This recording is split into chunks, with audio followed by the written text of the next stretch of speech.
Welcome to this explainer on what is, without a doubt, one of history's most chilling wilderness mysteries. Imagine endless, snow-covered mountains under a cold, unrelenting gray sky. This isn't just a story about a hike gone wrong.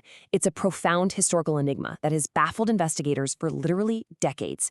Today, we're exploring the Dyatlov Pass Incident. We're going to strip away all the urban legends and look squarely at the raw, documented facts of an expedition that walked into a pristine winter landscape and simply vanished into history. Okay, everything about this mystery really centers around one number, 9. We're talking about 9 highly experienced Soviet hikers who ventured into the deep, frozen expanse of the Ural Mountains back in 1959.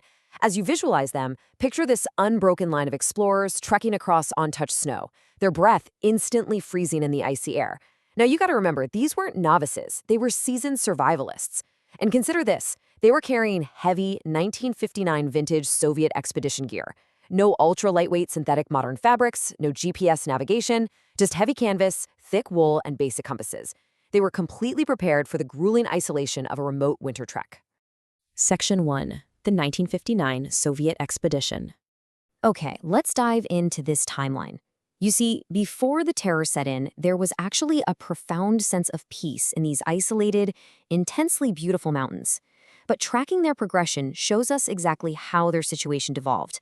On day 1, they confidently entered the deep snow. Well, by the afternoon, the weather aggressively turned on them. Heavy snowfall and harsh, biting winds dramatically reduced their visibility. They were pushing through an increasingly hostile environment. And by sunset, rather than retreating back down to the safety of the tree line, they made a tactical decision. They set up camp on an exposed mountain slope. This really tracks that steady progression from a confident trek right into incredibly dangerous, high-stakes weather conditions. To truly understand what they were up against, you really have to feel the physical toll of this environment. Imagine the close-up reality of this trek.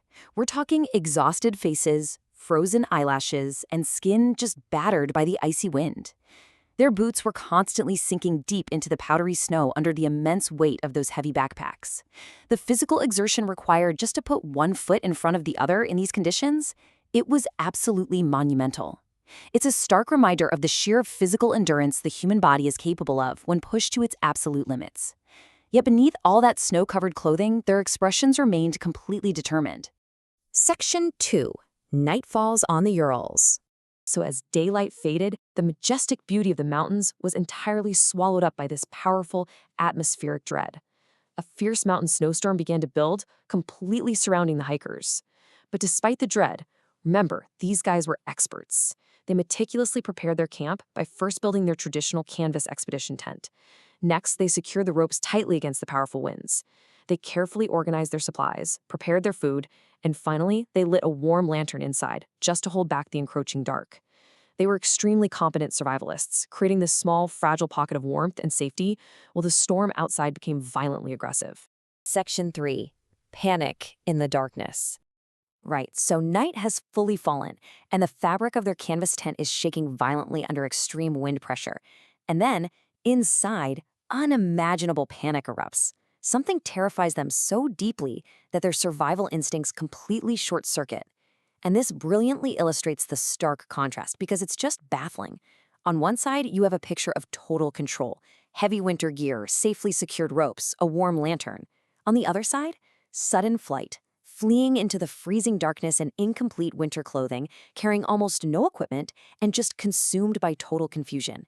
They literally ran away from their only source of survival, separating as they plunged into the blowing snow.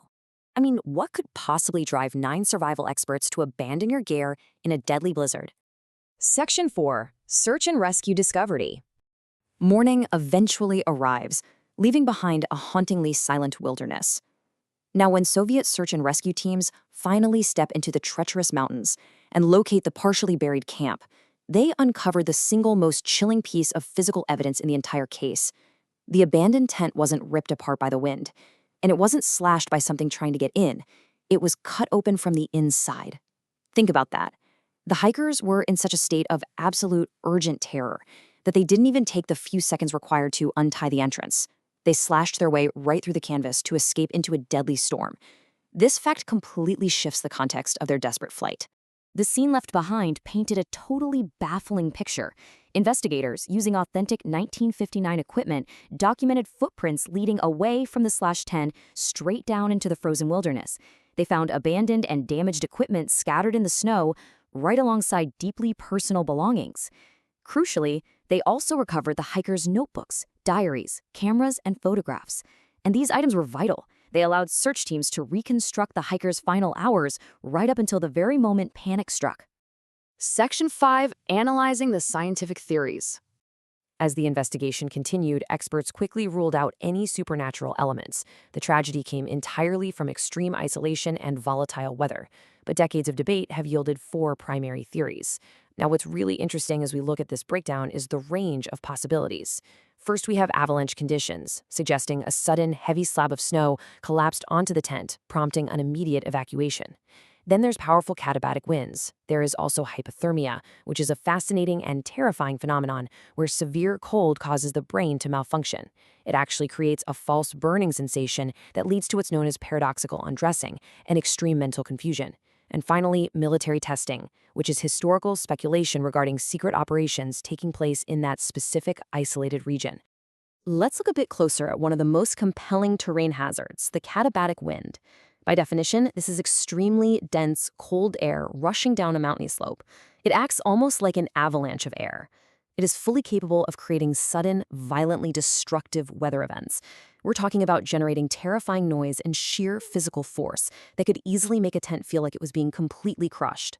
That would trigger exactly the kind of panicked, immediate evacuation we see evidence of. So the crucial point is this. Ultimately, despite the extensive documentation, the recovered diaries, the photographs, and literally decades of intense research, no single theory is confirmed. The evidence supports multiple possibilities, but definitively proves absolutely none of them. The avalanche theory doesn't perfectly explain the footprints, the wind theory doesn't explain all the injuries, and the military theory lacks any declassified proof.